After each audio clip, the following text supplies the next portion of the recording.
नहमदुहु व नुसल्ली व नुसल्लिमु अला रसूलिहिल करीम अम्मा बाद फ़अऊज़ु बिल्लाहि मिनश शैतानिर रजीम बिस्मिल्लाहिर रहमानिर रहीम फ़स्सल्लि लिरब्बिका वन्हर सदक़ल्लाहुल अज़ीम। अस्सलातु वस्सलामु अलैका या रसूल अल्लाह व अला आलिका व अस्हाबिका या हबीब अल्लाह सल्लल्लाहु ताला अलैहि व आलिहि वसल्लम। मेरे प्यारे आका सल्लल्लाहु ताला अलैहि वसल्लम के प्यारे दीवानों, कुर्बानी अल्लाह के लिए होनी चाहिए और कुर्बानी के हवाले से रसूल रहमत सल्लल्लाहु ताला अलैहि वसल्लम से रब्बे क़दीर जल्ल जलालहू ने फरमाया, अपने रब के लिए नमाज पढ़ें और अपने रब के लिए कुर्बानी करें। कुर्बानी का वजूब जो ज़िलहिज्जा की 10 तारीख से जानवर की कुर्बानी का सिलसिला जो शुरू होता है, तो आप जानते हैं ये कुर्बानी जो बकर ईद की कुर्बानी कही जाती है, ये दर हकीकत हज़रत इब्राहीम अलैहिस्सलातु व तस्लीम की सुन्नत मुबारका है और इसका हुक्म रब्बे क़दीर जल्ल जलालहू ने अपने महबूब सल्लल्लाहु अलैहि वसल्लम को अता फरमाया और इसी तरीके से आकाए करीम सल्लल्लाहु अलैहि वसल्लम ने इस उम्मत पर कुछ शराइत के साथ कुर्बानी को वाजिब फरमाया। कुर्बानी की फजीलत क्या है? आकाए करीम सल्लल्लाहु अलैहि वसल्लम ने इरशाद फरमाया कि यौमुन नहर में इब्ने आदम का कोई अमल, यानी कुर्बानी के दिन में इब्ने आदम का कोई अमल खुदा के नजदीक खून बहाने से ज्यादा प्यारा नहीं, और वो जानवर कयामत के दिन अपने सींग और बाल और खुरों के साथ आएगा और कुर्बानी का खून जमीन पर गिरने से कब्ल खुदा के नजदीक मकाम कबूल में पहुंच जाता है, लिहाजा खुश दिली के साथ कुर्बानी करो। यहां से ये बात समझ में आई कि कुर्बानी का फायदा आकाए करीम सल्लल्लाहु अलैहि वसल्लम ने ये इरशाद फरमाया है कि जिस जानवर की कुर्बानी हम यौमुन नहर में करते हैं, उस दिन उस खून बहाने से बड़ा कोई अमल अल्लाह के नजदीक नहीं। आकाए करीम सल्लल्लाहु ताला अलैहि वसल्लम का एक दूसरा इरशाद गिरामी समाअत फरमाएं। इमाम हसन इब्ने अली रदी अल्लाह ताला अन्हुमा से मरवी है कि हुजूर सल्लल्लाहु अलैहि वसल्लम ने इरशाद फरमाया, जिसने खुश दिली से तालिबे सवाब होकर कुर्बानी की, वो आतिशे जहन्नम से हिजाब हो जाएगी। 2 कंडीशन, सवाब की तलब और खुश दिली। यहां से ये बात समझ में आई कि गोश्त तो खाने को मिल ही जाएगा, लेकिन नीयत गोश्त खाना न हो, नीयत सवाब की हो। इसी के साथ साथ दिल के अंदर कोई चुभन न हो कि यार इतने पैसे चले गए, कुर्बानी करो तो खुश दिली से करो। तो जब खुश दिली से कुर्बानी करोगे और तालिबे सवाब होकर कुर्बानी अगर हम करेंगे, तो यही कुर्बानी जहन्नम की आग से हमारे लिए इंशाअल्लाह हिजाब बन जाएगी। इसी के साथ साथ आकाए करीम सल्लल्लाहु अलैहि वसल्लम का इरशाद गिरामी है, हुजूर सल्लल्लाहु अलैहि वसल्लम ने फरमाया, जो रुपया ईद के दिन कुर्बानी में खर्च किया गया, उससे ज्यादा कोई रुपया प्यारा नहीं। यानी अगर कोई कुर्बानी की रकम खर्च करके जानवर खरीदता है, तो अल्लाहु अकबर, आकाए करीम सल्लल्लाहु अलैहि वसल्लम इरशाद फरमाते हैं, वो रुपया भी अल्लाह अज़्ज़ा व जल्ल को बहुत प्यारा है। मेरे प्यारे आका सल्लल्लाहु अलैहि वसल्लम के प्यारे दीवानों, अब आगे थोड़ा सा समाअत फरमाएं कि कुर्बानी का जानवर कैसा हो।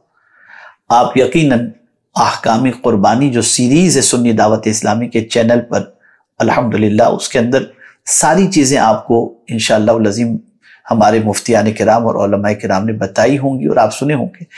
मैं सिर्फ मुख्तसर बता दूं कुर्बानी का जानवर कैसा हो। आकाए करीम सल्लल्लाहु अलैहि वसल्लम ने इरशाद फरमाया, ला युदहा बिल अरजाइ बय्यिनुन ज़लाउहा वला बिल औराइ बय्यिनुन औरुहा वला बिल मरीदति बय्यिनुन मर्दुहा वला बिल अजफाइ लती ला तुनकी।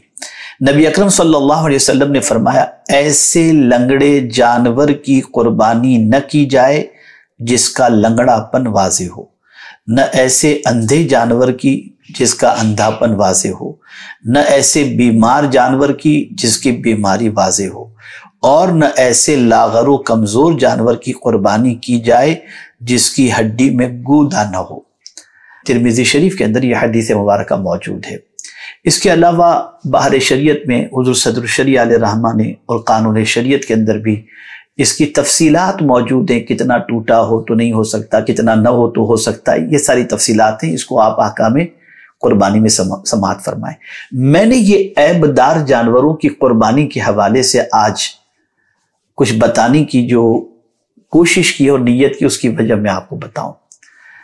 یہ عیب دار جانور جتنے کے عیب کا تذکرہ ہوا، یہ صرف قربانی کے لیے جائز نہیں، لیکن قربانی کے علاوہ اگر آپ ان جانور کو ذبح کر کے گوشت کھانا چاہیں تو ایسے جانوروں کا گوشت کھانا جس میں لنگڑا پن بھی ہو، کانا پن بھی ہو اور سینگ ٹوٹے ہوئے بھی ہوں، اس کا گوشت آپ کھا سکتے ہیں۔ تو میں آپ سے ایک سوال پوچھتا ہوں، قربانی ایسوں کی کیوں نہیں ہو سکتی؟ اس کو سمجھیں۔ چونکہ قربانی در حقیقت مخصوص جانور کو مخصوص دن میں بنیت تقرب یعنی اللہ سے قریب ہونے کے لیے ذبح کرنا، اس کا نام ہے قربانی۔ تو ایک سوال پوچھتا ہوں، کیا ایسے عیب دار جانور کو اللہ کے نام پہ قربانی دے کر آپ اور ہم کیا اللہ کا قرب حاصل کر سکتے ہیں؟ در حقیقت ان عیب دار جانوروں سے آگاہ کرنے کی وجہ سب سے بڑی یہ ہے کہ بندو، اللہ کے نام پر جب کوئی چیز دینی ہو اور تمہارا تقرب کا ارادہ ہو اور راضی کرنے کا اللہ کو ارادہ ہو، تو پہلے دیکھ لینا کہ یہ عیب دار تو نہیں۔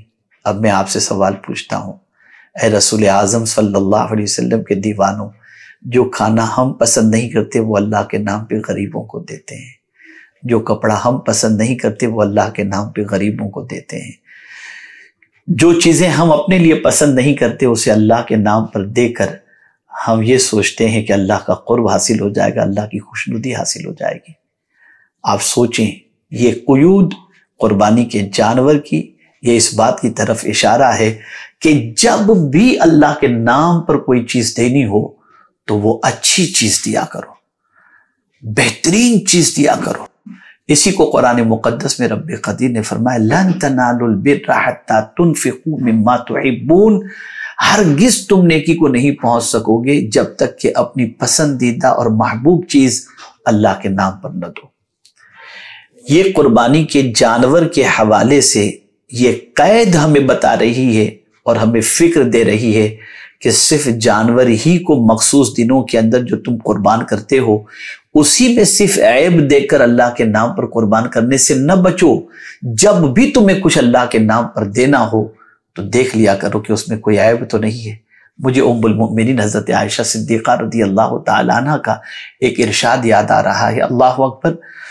وہ درہم کو دھو رہی تھی اور میرے آقا صلی اللہ علیہ وسلم تشریف لائے، پوچھا، حمیرہ کیا کر رہی ہو؟ عرض کرتے ہیں، سرکار میں درہم کو دھو رہی ہوں۔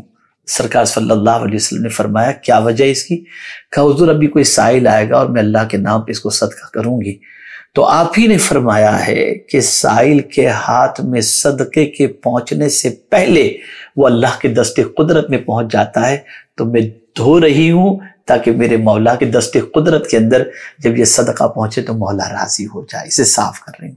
یاد رکھیں، ہمیشہ اس چیز کا خیال رکھیں، اس قربانی کے موقع پر اپنی سوچ درست کر لیں کہ عیب دار جانور جب اس کی قربانی جائز نہیں ہے تو اللہ کے نام پر بھی ہمیں جب کچھ دینا ہو تو یہ دیکھنا چاہیے کہ کوئی چیز عیب دار تو نہیں ہے۔ اب یہاں اگر کوئی سوچے کہ میں اپنا بچا ہوا کھانا یا اپنے پرانے کپڑے میں اگر غریب کو دے دوں تو ثواب نہیں ملے گا، میں عرض کرتا ہوں کہ ضرور آپ کا بچا ہوا اچھا کھانا ہے، آپ دیں، ثواب ملے گا، لیکن خوش دلی کے ساتھ اللہ کے نام پر اپنی پسندیدہ چیز بھی دیا کرو تاکہ اللہ عز و جل کے قرب اور خوشنودی کی دولت حاصل ہو سکے۔ اللہ تعالیٰ مجھے آپ کو سب کو اللہ اور اس کے رسول کے ارشاد پر عمل کی توفیق نصیب فرمائے۔ وما علینا الا البلاغ المبین۔ السلام علیکم ورحمۃ اللہ تعالی وبرکاتہ۔